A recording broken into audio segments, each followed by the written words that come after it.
अस्सलाम वालेकुम। Welcome back to गपशप विद शहनाज। आज फिर हम आपके साथ हाजिर हैं एक न्यू टॉपिक के साथ। लास्ट टाइम हमने एक टॉपिक डिस्कस किया था मेहमानों के ऊपर। आई होप आप लोगों ने वो सुना होगा, पसंद किया होगा, और अगर आप एक कमेंट कर दें तो हमें और भी ज़्यादा अच्छा लगेगा और समझ आ जाएगी कि वाकई आप लोगों ने पसंद किया है। आज अम्मी के पास क्या टॉपिक है? हाँ जी, आज मेरे पास टॉपिक है नए शादीशुदा जोड़े। क्योंकि आजकल शादियों का सीज़न, खैर अब 12 महीने ही शादियों का सीज़न रहता है। सिर्फ चंद दिन ही है जहाँ पे जब शादियाँ, एक रमज़ान का महीना है और एक मुहर्रम के कुछ दिन होते हैं जब शादियाँ नहीं होती। तो अब तो पूरा वक्त ही शादियों का सीज़न। अच्छा, मतलब शादियों का मतलब हम बच्चा और बच्ची यही समझते हैं कि ज़िंदगी परियों की कहानी हो जाएगी। जैसे ही शादी होगी उनकी लाइफ टोटल बदल जाएगी। बदलती तो है लेकिन जो उन्होंने सोचा होता है वो नहीं होता। वो एक ख्वाब से जाते हैं दोनों, लड़का भी लड़की भी। छोटी उम्र होती है, उन्हें भी ज़िंदगी का तजर्बा नहीं होता है। तो इसके लिए ना मैं ये समझती हूँ कि हम लड़की के पेरेंट्स को भी, उसकी बहनों को भी, और लड़के के पेरेंट्स को भी, उसकी वालदा को, स्पेशल वालिद को, इनके साथ अलग अलग सिटिंग करनी चाहिए। लड़के को समझाना चाहिए कि बेटा आगे ज़िंदगी के जो चैलेंजेस आने हैं ना वो ये हैं। आप अपने आप को उसके लिए मेंटली प्रिपेयर्ड रखो। उनको डराना नहीं है, लाइट मूड में कि बेटा ये चीज़ें होती हैं, जिम्मेदारियां हैं। शुरू में जज्बाती ना होना। लड़की के पेरेंट्स को भी बच्ची की वालदा को, उसकी बहनों को बताना चाहिए कि तुमने एक अलग माहौल से वहाँ जाना है, उस घर का माहौल अलग है, तुम्हें उसमें एडजस्ट करने में प्रॉब्लम होगी। तो हम बेटा तुम्हारे साथ होंगे, कोई इश्यूज होंगे हमसे डिस्कस कर लेना। ऐसे ही लड़के के पेरेंट्स को, लड़के को और उसकी पूरी फैमिली को ये चीज़ समझनी चाहिए कि लड़की एक अलग माहौल से आ रही है। उसके लिए आपके घर का माहौल टोटल अलग हो। हमें उस लड़की को स्पेस देनी होगी। और ये जो ड्यूरेशन होता है ना, ये कम से कम 2 साल का होता है। लड़की और लड़की का आपस में भी अंडरस्टैंडिंग होने का ड्यूरेशन 2 साल होता है। क्योंकि दोनों को समझ ही नहीं होती है। वो छोटी छोटी बातों पे एक दूसरे के साथ लड़ते हैं, झगड़ते हैं। लड़की छोटी छोटी बातें अपनी वालदा को बताती है, लड़का अपनी बहनों को या वालदा को बताता है, और दोनों तरफ की पार्टियाँ बजाय इसको कि बच्चों को कूल करें, उनको बढ़ावा देती हैं। This is total wrong, total wrong. और उसी के साथ ही वलीमे वाले दिन ही लड़की के साथ एक महाजराई का सीन शुरू हो जाता है। वो समझते हैं कि वो शादी होके आई है तो सिर्फ़ और सिर्फ इस घर की जिम्मेदारियां उठाने आई है। नहीं, ऐसा नहीं होता। वो समझ जाएगी, बच्ची समझ जाएगी। थोड़ा सा उसको टाइम तो देना, थोड़ा सा उसको शादीशुदा ज़िंदगी का कुछ 2-4 महीने एंजॉय करने दें, मियाँ बीवी को स्पेस दें, वो एक दूसरे को समझें। आपका बेटा जुनैरा क्या ख्याल है? मेरी खुद शादी को 13 साल हो गए हैं माशाल्लाह। और मैं दोनों साइड की एक पॉजिटिव बात, हमारी हर चीज़ में पॉजिटिविटी बहुत ज़्यादा इम्पॉर्टेंट है। आपका माइंड पॉजिटिव होगा, आपकी सोच पॉजिटिव होगी तो आपके लिए आगे बढ़ना आसान है। जब मैं कभी डिस्टर्ब होती थी छोटी मोटी बातों से, शुक्र है अल्लाह का मेरा ससुराल बहुत अच्छा है, लेकिन फिर भी ऑब्वियसली मैं एक और माहौल से गई थी।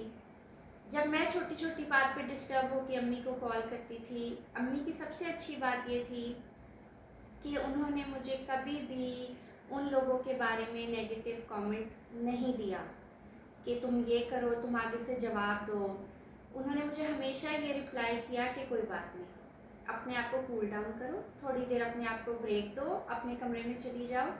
And with passage of time मैंने ये चीज़ अंडरस्टैंड की कि उस एक लफ्ज़ या एक जुमले की वजह से मेरे अंदर से वो छोटी छोटी बातों का शिकवा भी ख़त्म हो गया। कि मैं अम्मी को फ़ोन करती थी कि जी आज ये हो गया, ये मेरी मतलब एक मज़े की बात आपको एक्सप्लेन करती हूँ। उस घर में शोरबा बहुत बनता था और मैंने इस घर में कभी शोरबा नहीं खाया था। मेरे लिए हमेशा अलग हांडी बनती थी, एक ह्यूमर में हम जा रहे हैं। लेकिन अब नई नई शादी थी तो मैं कह भी नहीं सकती थी अपनी सास को कि अम्मी आप शोरबा ना पकाए। हालांकि वो मेरे से रोज़ पूछ के खाना पकाती थी कि तुम्हें क्या पसंद है, बट शर्म थी थोड़ी सी। तो जब मैं यहाँ आती थी तो एक दफ़ा मैं बहुत डिप्रेशन में आई कि मैंने वापस अपने घर नहीं जाना। मेरी अम्मी परेशान, मेरी भाभी परेशान। तो भाभी ने फिर पूछा कि अम्मी बहुत परेशान हो रही हैं, तो मैंने कहा कि उनके घर में शोरबा बहुत पकता है, इसलिए मैंने वापस नहीं जाना। और ये बात उनको भी पता है, मुझे भी पता है, और हम इस चीज़ पे बहुत इंजॉय करते हैं कि but with passage of time अब ये आदत हो गई है कि मेरे बच्चे शोरबे के शौकीन हैं, और अगर हमारे घर 2-3 दिन शोरबा ना पके तो हम फरमाइश करते हैं अपनी सास से कि आप प्लीज़ शोरबा पका लें। तो छोटी छोटी चीज़ों को अगर आप बैलेंस करना सीख जाएं, अपने माइंड की पॉजिटिविटी उसमें डाल लें। ये मत सोचें कि उन्होंने कोई कमेंट किया है, या वो ये ना सोचें कि मेरी बहू ने ये कमेंट किया है। थोड़ा सा अपने आप को गैप दे दें, स्पेस दे दें, तो आपकी वो जो एक लड़ाई झगड़े वाला रिलेशन है वो स्टार्ट ही नहीं होगा। क्योंकि आप किसी भी लाइफ के पॉइंट पे होंगे, आपको एक एक्शन आता है, और जब आप फ़ौरन उसका रिएक्शन देते हैं तो वो चीज़ ज़्यादा भड़क जाती है। बट अगर आप फौरी तौर पे रिएक्शन नहीं देते, अपने माइंड को काम करते हैं और सोचते हैं कि मैंने इसका रिएक्शन कब और कैसे देना है, तो अल्लाह ताला आपकी हेल्प करते हैं, उसका सही जगह पे सही तरीके से उसका रिएक्शन देने का आपको मौका देते हैं। तो छोटी पॉजिटिविटी इज़ एवरीथिंग। हाँ जी, और ये है कि मैं पेरेंट्स, लड़की के पेरेंट्स भी और लड़के के पेरेंट्स भी, इन दोनों को कुछ अर्सा ना उन दुल्हा दुल्हन के, लड़की न्यूली वेड के मामला में इंटरफेरेंस नहीं करनी चाहिए, बल्कि उनको सिर्फ़ और सिर्फ पॉजिटिव वे देना चाहिए। उसका यही तरीका है कि उन्हें कि बेटा कोई बात नहीं, आप वो अलग माहौल की है, या लड़का है कोई, उसको हमारे माहौल का, लड़की वाले उसको, बच्ची को कह सकते हैं कि वो एक अलग माहौल का है, तो बेटा एडजस्ट होने में टाइम लगेगा, अपने आप को भी टाइम दो, उसको भी टाइम दो, चीज़ें मुश्किल नहीं रहती। हाँ, एक जो मेजर मसला आता है ना, अक्सर लोगों से डिस्कस होता है, जो उस घर में अगर वो लड़का सेकंड नंबर पे है या थर्ड नंबर पे है, तो जो उस घर की बड़ी बहू है ना, वो सेकंड, हालांकि उसके लिए भी ससुराल वालों ने अच्छा ही किया होता है अपने हिसाब से, वक्त के हिसाब से। जाहिर बात है बड़े बच्चे की शादी पहले होती है, दूसरे की कुछ टाइम के बाद होती है, तो वो समझती है कि मेरे साथ तो उसको ये नहीं किया था, इसके साथ अब ये किया। ये टाइम का मसला है, टाइम के साथ चीज़ें बदल जाती हैं। और जो एक सबसे बड़ी बात मैं समझी हूँ घरों में सुकून के लिए, हो सकता है मैं गलत हूँ, लेकिन मुझे ये लगता है कि ये बहुत ज़रूरी है।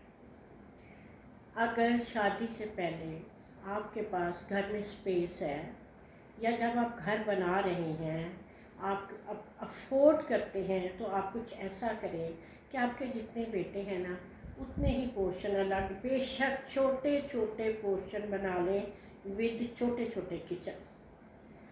ये ज़िंदगी, ये हमने बहू के लिए नहीं करना, बेटे के लिए नहीं करना, ये हमने अपने सुकून के लिए करना है। ये बहुत ज़रूरी है, क्योंकि घरों में 95% लड़ाइयाँ किचन से होती हैं, और अगर आप अलग पोर्शन, अलग किचन अफोर्ड नहीं करते हैं, तो उसका भी एक है कि आप अपने ही किचन में, जो पहले किचन है उसमें ही अगर एक चूल्हे का और अलग से बंदोबस्त कर लें, और दुल्हन को भी कह दें कि बेटा महीने के बाद आप अपना किचन का सिस्टम इधर शुरू कर लें, लेकिन उनको साथ ये बता दें कि इस टाइम तुम कुकिंग कर लो, इस टाइम मैं अपने पे कर लूँगी, लेकिन आप दोनों के ऊपर ये जो एक दूसरे को कहे कि किचन बिल्कुल, जो भी काम अपना कर रहा होगा अपनी फैमिली का, वो किचन बिल्कुल नीट एंड क्लीन करके निकलेगा, ताकि घर में मेस ना हो।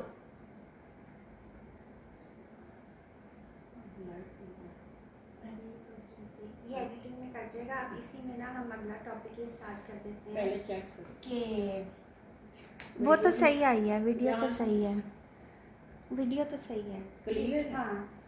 अच्छा, कि अब जो है ना, हमने आपस में बातें थोड़ी सी करनी है कि इंटरफेरेंस नहीं ज़्यादा करनी चाहिए, वो तो मैंने पहले कि बेबीज़ क्यों नहीं हो रहे हाँ, हैं, हाँ, हाँ, ये हाँ, ये हाँ। मैं स्टार्ट करूँगी। ठीक है, ठीक और हमने एंड में एक वीडियो ये बनानी है जिसमें हमने कहना है कि लास्ट वीक हमने यहाँ से अपनी बात छोड़ी थी, आज हम हाँ। ये ताकि ये 3 वीडियोस बन जाए। ओके। 2 मैसेज हो गए, ये तीसरा मैसेज है। ठीक है।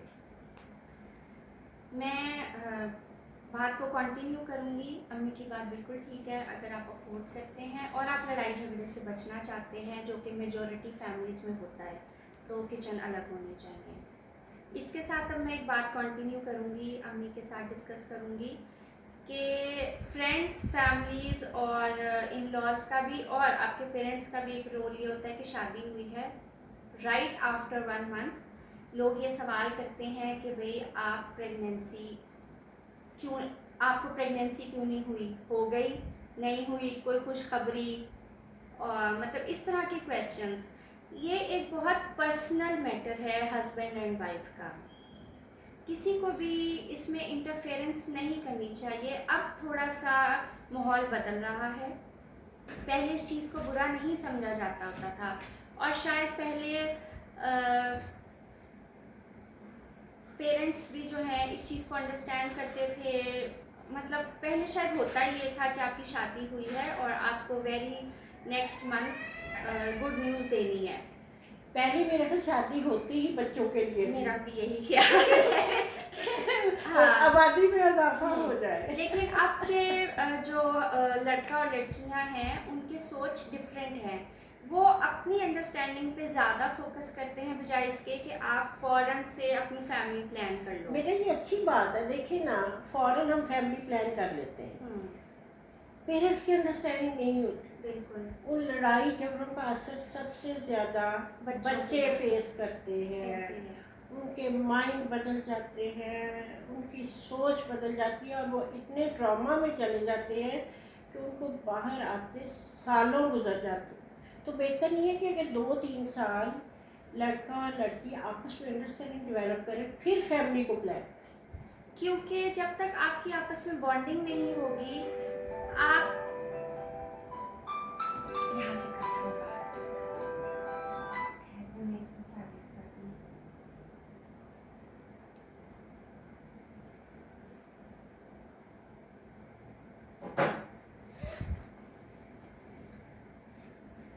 जब तक आपकी आपस में बॉन्डिंग नहीं होगी, आपको ना लड़के को पता लगेगा कि लड़की किस नेचर की है, क्या उसकी लाइक्स हैं, डिसलाइक्स हैं, और इसी तरह लड़की को भी नहीं पता लगेगा कि उसका हस्बैंड जो है वो किस नेचर का है, उसकी क्या लाइक्स हैं, उसकी क्या डिसलाइक्स हैं। एंड अगेन कि फैमिली का भी नहीं पता लगता। तो एक दूसरे को टाइम देना चाहिए, टाइम स्पेंड करना चाहिए एक दूसरे के साथ, और ये चीज़ें सबको अंडरस्टैंड करनी चाहिए कि अब लाइफ का मकसद सिर्फ बेबीज़ या फैमिलीज़ बढ़ाना नहीं है। जब तक आपका मेंटल लेवल एक दूसरे के साथ मैच नहीं होता, आप एक दूसरे को अंडरस्टैंड नहीं कर रहे हैं, तो फिर फैमिली प्लानिंग करना is for me just a waste. क्योंकि आप बच्चे तो पैदा कर देंगे, लेकिन आप उनकी सोच को कैसे चेंज करेंगे जब आप में ही एक सोचने की ताकत नहीं है कि आपने उनको सही बताना है, गलत बताना है। क्योंकि मेरा ख्याल से जो न्यूली वेड कपल्स होते हैं उनको खुद भी नहीं पता होता कि वो किस ट्रैक पे जा रहे हैं। और बच्चों के लिए ना प्लान करने के लिए आपकी मुआश का भी बेहतर होना काफ़ी ज़रूरी है। ठीक है, शुरू में पेरेंट्स सपोर्ट करते हैं और सभी पेरेंट्स करते हैं, करना भी चाहिए, क्योंकि जब एक बच्चे की शादी होती है वो इतना सेटल नहीं होता है, आहिस्ता आहिस्ता चीज़ें बेहतर होती हैं। लेकिन सबसे जो बड़ी चीज़ है ना वो अंडरस्टैंड। बिल्कुल। हमें इस चीज़ को समझना होगा और अपने बच्चों को समझाना। आज के लिए इतना ही काफ़ी है।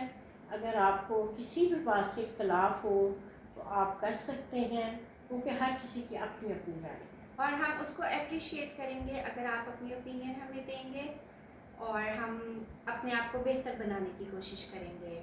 जी, आप सबके लिए अल्लाह आप सबको खुदा हाफिज़, खुश रहे, आबाद रहे। अस्सलामु अलैकुम। वालेकुम अस्सलाम।